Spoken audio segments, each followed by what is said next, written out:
What happens when the pillars of power turn on each other? When the judge slams the gavel on a sitting Prime Minister on live TV, and the King of England issues a royal order demanding his resignation. This isn't fiction. This isn't a rumour. This is the most explosive moment in modern British political history.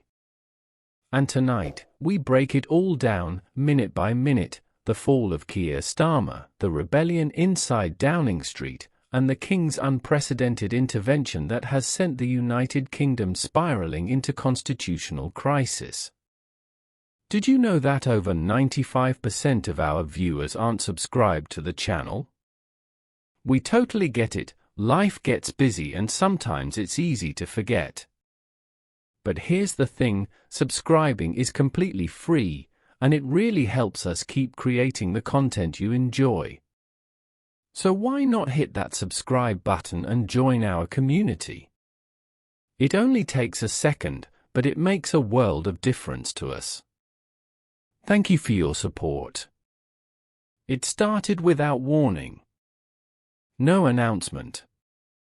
No heads up. No leaks to the press. Just a sudden, unscheduled emergency broadcast that cut across national television. And there, under the searing lights of a courtroom transformed into a theatre of reckoning, stood the Chief Justice of the United Kingdom, face stern, voice unwavering. What followed was a moment that will forever be etched into the political memory of Britain. The Prime Minister, he declared, has violated the ethical spine of our democracy. Abuse of office. Financial misconduct. Concealment of foreign influence. The charges? Explosive. The evidence? Overwhelming. Emails, internal memos, and a tangled web of financial documents laid bare what had once only been whispered behind closed doors. A total of £392,000 allegedly funneled into secret accounts connected to Starmer's office, through foreign-linked foundations and shell organizations. The courtroom gasped. Social media erupted. News tickers blazed red across the globe. And then, just minutes after the judicial thunderclap, Buckingham Palace released its own statement.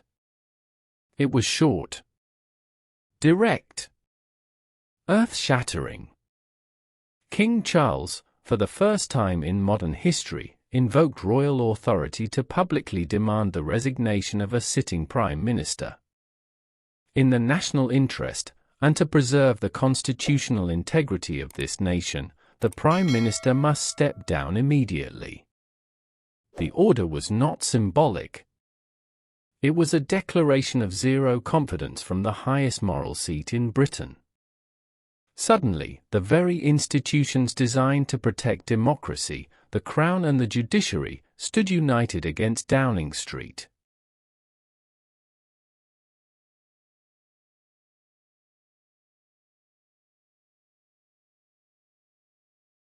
Inside Labour HQ, chaos detonated like a political bomb. Emergency meetings. Leadership hopefuls jostling behind closed doors. Angela Rayner and Rachel Reeves, once staunch allies, distanced themselves within hours. Outside, the fury boiled over. Thousands marched to Parliament Square. Placards read, "Resign now, no more lies, and King for the people." In Glasgow, in Manchester, in Birmingham, protesters poured into the streets. Inside Number 10, the mood was bleak. Security tightened. Advisors panicked. Legal teams scrambled. And Starmer? Nowhere to be seen. He had not spoken. Not addressed the nation. Not answered the king. And that silence was deafening.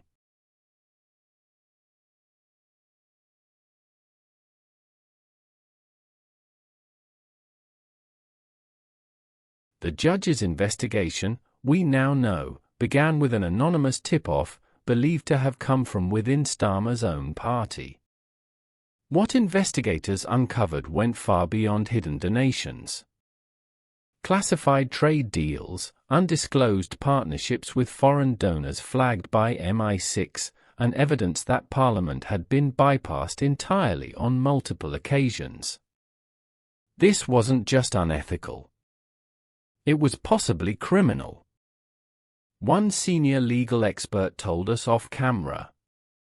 What we found shakes the foundations of democratic accountability. This wasn't sloppy bookkeeping. This was strategic, deliberate corruption. The most damning part? These foreign-linked donations may have directly influenced Britain's trade strategy, defence planning, and even EU negotiations.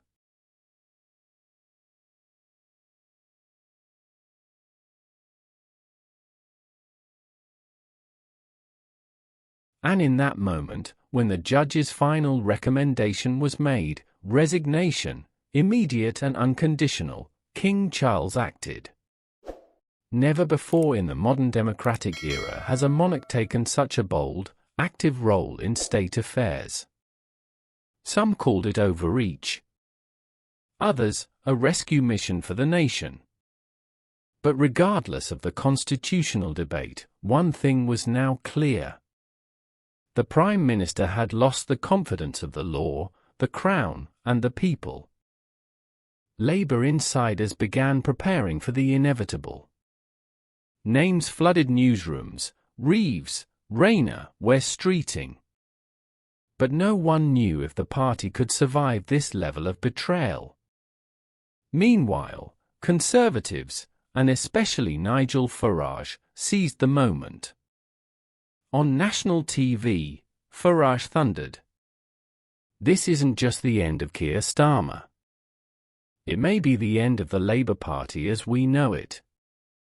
Petitions for a general election soared past 1 million signatures.